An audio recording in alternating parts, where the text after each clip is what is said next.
আচ্ছা, সমস্যাটা কি?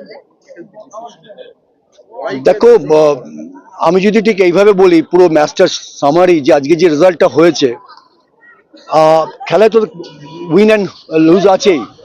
রেজাল্ট একরকম বলবে, কিন্তু পুরো যদি ম্যাচ থেকে ছোট করে সামারি করি, যে আজকে 37 মিনিটের মাথায় যে ডিকসনকে সে দুটো ইয়েলো পার্টে রেড কার্ড দেখানো হলো, এটা একদম মানে প্রত্যেকটা ম্যাচে এরকম হচ্ছে।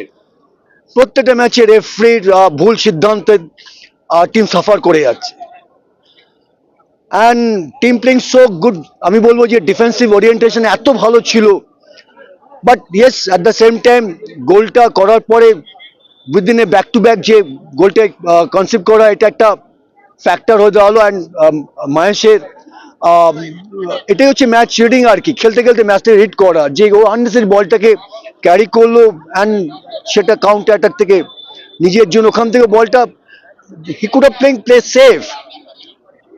বাট আবার বলবো, এরকম রেফারিং যদি কনস্ট্যান্ট এরকম হতে থাকে, কন্টিনিউয়াসলি এরকম যদি হতে থাকে, এ তো দেখে দেখে করা হচ্ছে। বলটা জিকসন স্ক্রিনিং করেছে, বলটা স্ক্রিনিং করে ও রেখেছে, এটা তো এটা part of the game. And referring, আমরা অনেক বড় বড় রেফারি আন্ডারে খেলেছি আমরা। রেফারিং যখন দেখছি একটা প্লেয়ার ইয়েলো কার্ড হয়ে আছে, তখন সেকেন্ড ইয়েলো শো করার আগে, রেড কার্ড শো করার আগে যখন দেখতে পাচ্ছি রেড কার্ড হবে, একুটা ওকে এ করা উচিত ছিল, ওয়ান করা উচিত ছিল। But instead of that straight of একটা সেকেন্ড ইয়েলো তুলে দিচ্ছে। রেফারি মানে কি বলবো, murder entire game today's match. কি বলবো, this is absolutely, thank you.